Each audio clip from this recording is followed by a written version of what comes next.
And we're live. Well, hi. How are you? Hello, everyone. Long time no see. Long time no see. Once again, we are here on our third in a row music connection, and we are so thrilled to have an amazing singer-songwriter from right here at Takoma Park. Right here around the corner from us. We are so thrilled to introduce this amazing performer to all of you. Please welcome Susan Rowe, everyone. Hey! Hi, Susan. Nice to be here, guys. It is such a pleasure to meet you and to get to know your music. We have been playing the CD that Jane... Lessons in Love that Jane Moore gave us. Thank you. About 2 months ago and said, oh no, get Susan onto your little show.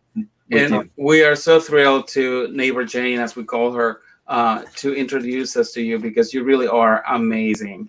And so as you may know, we start the show by asking our guests, what is your earliest memory of really knowing that you had music within you and it had to come out and be part of who you are as a human being? Well, that's a good question. Actually, I thought about that because I saw you ask that the other night. My mom was a dancing teacher, and my very earliest memory is being we lived in a small house and she taught her classes in the living room. I was on the floor in the kitchen playing while she was teaching, and she was pounding out the beat to the dancers while they danced like a Chopin waltz. And I remember stopping playing and looking up and thinking, this is really important. This is really something. What's going on here? And I just remember it being like this, opened my eyes to how amazed it was at something about it. I didn't even understand the word music then. And right away I started, picking up things on my own. Because she was a dance teacher, we had a piano, and I've never been very good at the lessons. In fact, we'd start and we'd stop, and every time she'd go, stay away from the piano. That would last about a couple months, and then I'd sneak back up and start on my own. And, all my life. Yeah. Where'd you grow up? In Southern Maryland. Uh-huh. As far south as you can go. It's St. Mary's County. St. Mary's. Oh, there is a place down there called Shibbles. Sure, I know. Yes, our nephew Johnny used to fish there all the time. And if you asked him, where would you like to go on vacation? He would anywhere in the world. Where would you like to go? He goes, Shibbles. Oh my gosh. Beautiful area, yeah. Well, we know you're going to entertain us with 3 songs of yours, and so we want to make sure we give plenty of time to also be able to chat more with you. You want to kick us off with one? Sure, well, sure. This song is called "Season of the Rainbow," and it's about the LGBT community, which I'm a part of. And I was thinking back on it's a combination. I do this a lot. It's a combination of about the LGBT community and the kind of housing and time during the Obama years. I felt that it happened, and then also it's a personal story about my own about a relationship. So it's all worked in together, and it's called "The Season of the Rainbow." Beautiful.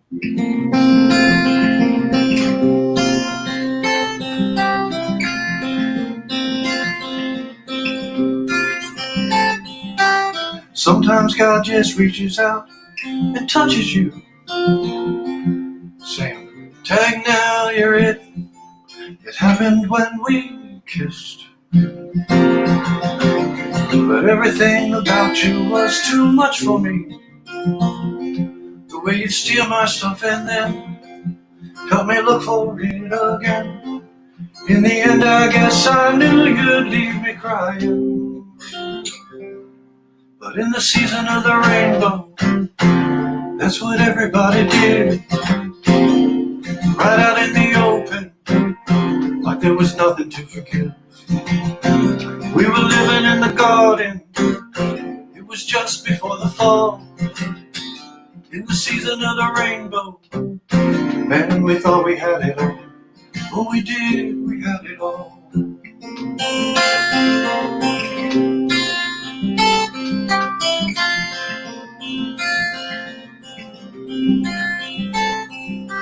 But these days I don't ever see you anywhere.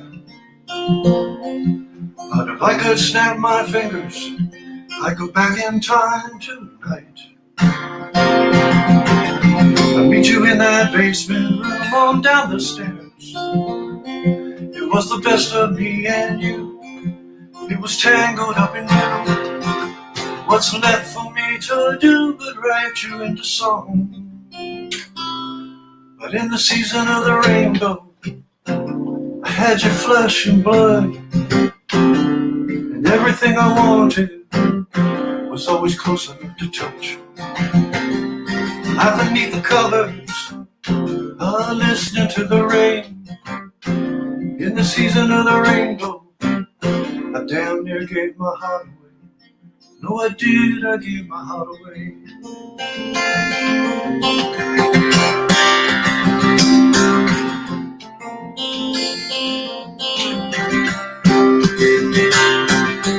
None of us are scared now, not like we used to be. I guess a big part was just learning to let go. You held my hand and you taught me everything, oh, but so much now that I wished I didn't know.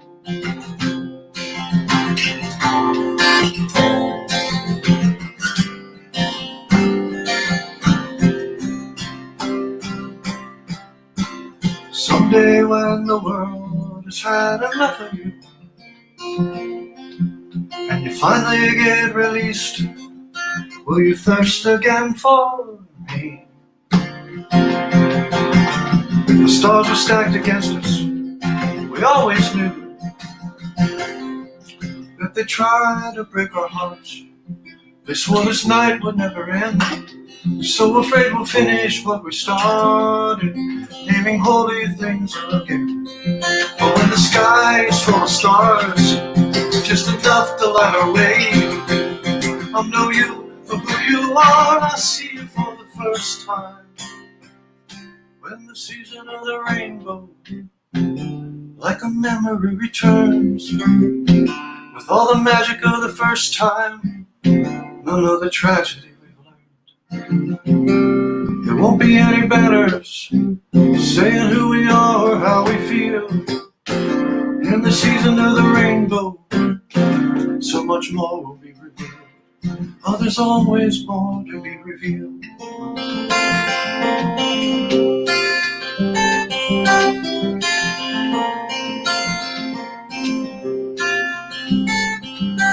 Sometimes God just reaches out and touches you.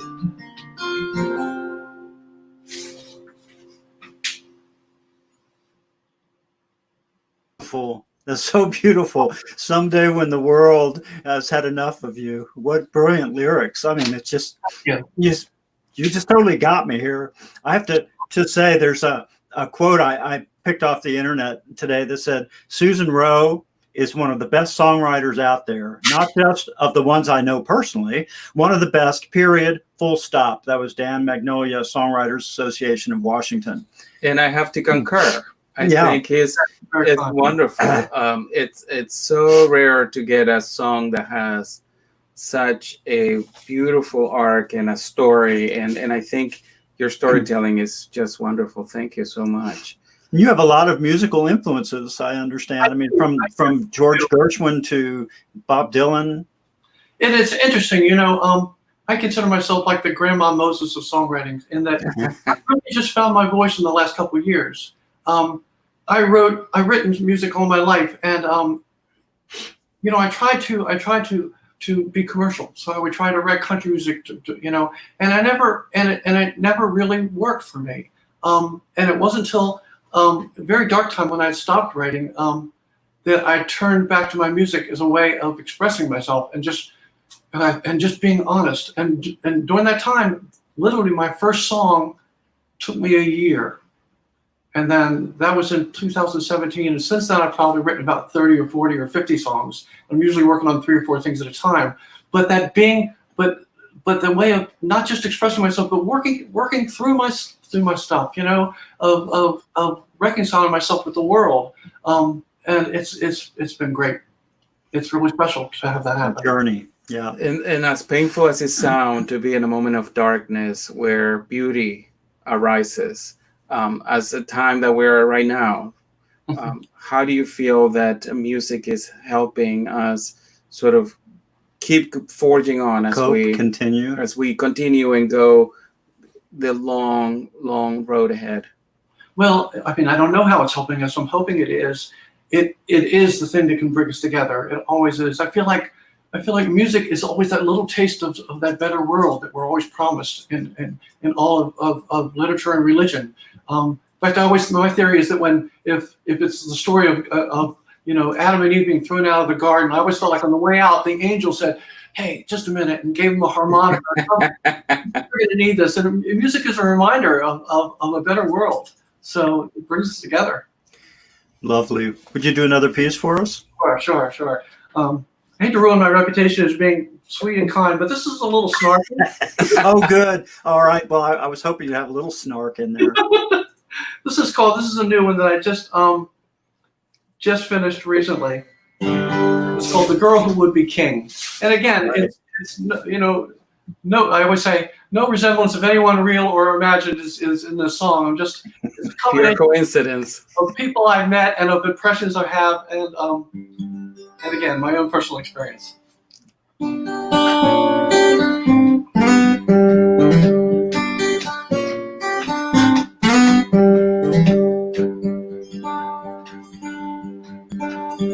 First time that I saw you, I couldn't help but making fun. You beat that ukulele with your broken little song. It was something about someone you loved, but they loved you, I wasn't sure. It didn't really matter, just barely taking wing. Now everybody's talking about the girl who would be king. Would be king.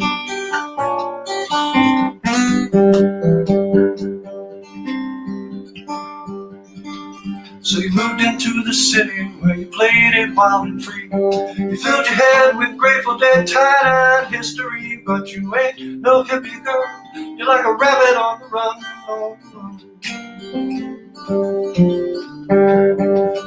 Go ahead and have your fun, but darling, here's the thing. Everybody's gunning for the girl who would be king.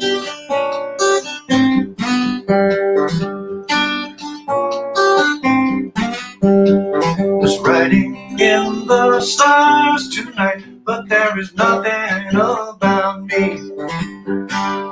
Even heaven's talking about the girl who would be king, would be king.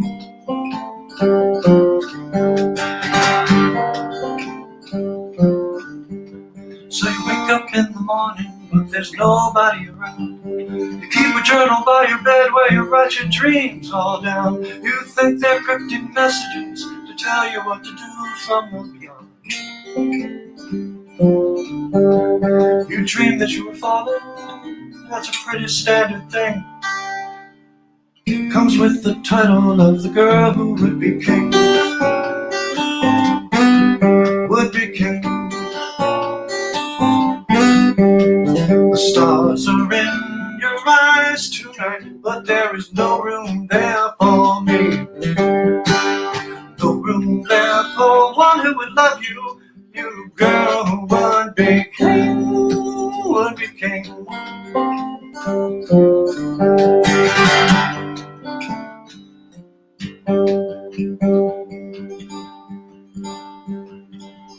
At a red light in the rain, I heard your favorite song. I remember how you hated when I tried to sing along. I should have listened to my friends when they said that you were trouble on the road. Who could ever love you, you wicked little thing? God help me, but I love you, girl who would be king. Would be king. The stars are in your eyes tonight, but there is no room there for me.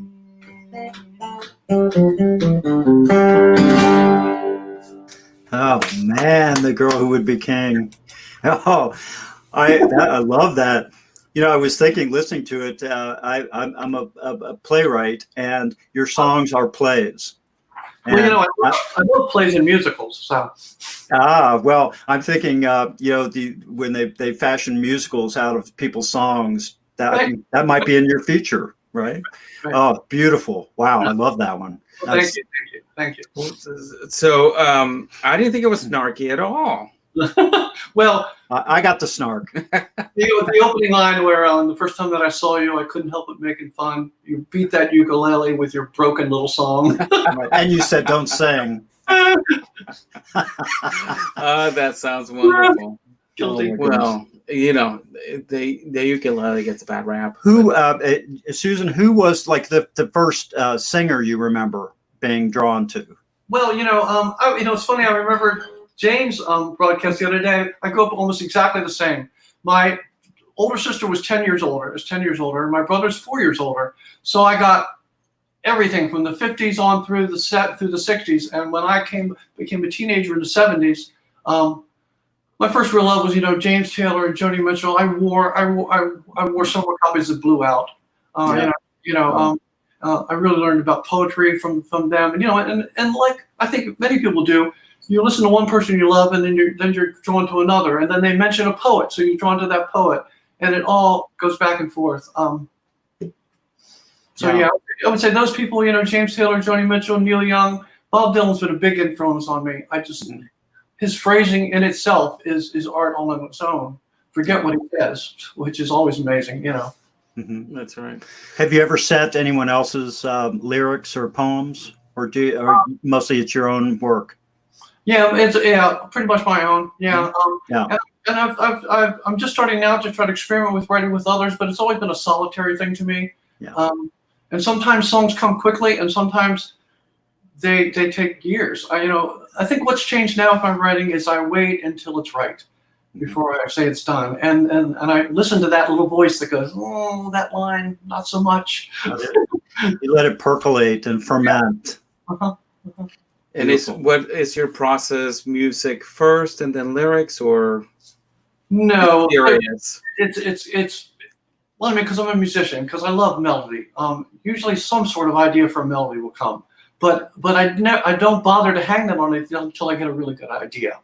Because earlier in my writing, I would spend a lot of time and put a lot of work into something that, in the end, it just wasn't that a great idea in the first place. It just wasn't that great, Yeah. I've had the same experience in writing plays where you start something that you're so excited about, but then it just won't keep you. And so I've learned to just stay with the ones that keep you and keep calling you back, and the characters that keep talking to you. Right. There's a trick to that. You can fool yourself. There's a famous quote by Alexander Pope that I think just nails it. He says, I'm too fond of my productions to judge them at first, and too fond of judgment to like them at last. And I think that, you've got to be careful. Sometimes things I think are no good, it's just because they're done. Later on I come back. They're finished. Quit messing with them. Yeah. Oh my gosh. Well, you have a third piece for us, right? I thought I'd end with just a love song. Because I love sad songs. They make me happy. And, this is called "The Light at the End of Our Love," and this is on my CD, by the way. We get a little tune here.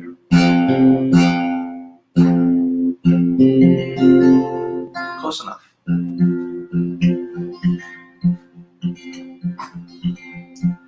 I know that I'm alone. I get it now. It's never been so clear. Lately I've been feeling I'm not just up and poof, I disappear. But this morning the sun came streaming through my window from above, and I think I finally see the light at the end of our love. Well, I gave up on the crazy days of looking for you everywhere I go. I gave up on the dream I had that we'd get back together. No, no, no. Now it breaks my heart, but it's a clean break, and it's feeling not just enough. And It's a miracle to see the light at the end of our love. Not everyone you love could someday be a stranger. It's the saddest thing I've ever heard, but it's true. I'd go back if I could, but in my heart I know I should. Just let you go, let you go. After all that I've been through, I just really want a place where I belong. I thought it was with you, still not really sure that I was wrong. That explains these tears on my pillow, and how sometimes I still miss you so, so much. There's still some heartbreak round the edges of the light at the end of our love. Just a little heartbreak round the edges of the light at the end of our love.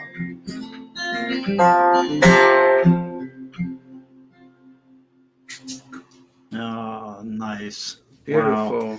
Well, Absolutely your beautiful. sad song made me happy, and yeah, and you are the light at the beginning of our love for your music. Absolutely. Can we be your groupies? Sure. Because our friends who are performers know that we go anywhere in the world to see our friends perform. And So- you are just up the street from us, so it will be very easy. That's right. And you come down here and be with us. We can do a social distancing walk at some point. Well, that's right. right. We'll definitely do that. But We will, and for the folks who are watching, we will add a link into the video description so you can get Susan's CD, which we have. If this was a record, we would have already scratched it because we've listened to it nonstop since we got it, and it's really, really wonderful. And we're I have every week I've been doing one new video of a song live on YouTube and on Facebook. In fact, The Girl Who Would Be King was this week. So I invite people to come and check those out. Wonderful. Send us the link and we'll add it to the description. I will. We've done 13 weeks so far, and I haven't run out of songs yet. all right, that's fantastic. That's wonderful. Well, we wish you many, many more weeks of Thank you. songwriting, and Well- we cannot wait to meet you in person. And we are so thankful that you took the time to be with us tonight. Absolutely. Would you hold on a little bit after we end the broadcast? Okay. And for our friends at home, stay tuned. There is another Music Connection coming next week. We cannot wait to Yes. share our guests with you. From Berlin. And so stay tuned. Berlin, Germany, not Berlin, Maryland. Have a good night, everyone. Bye, everybody.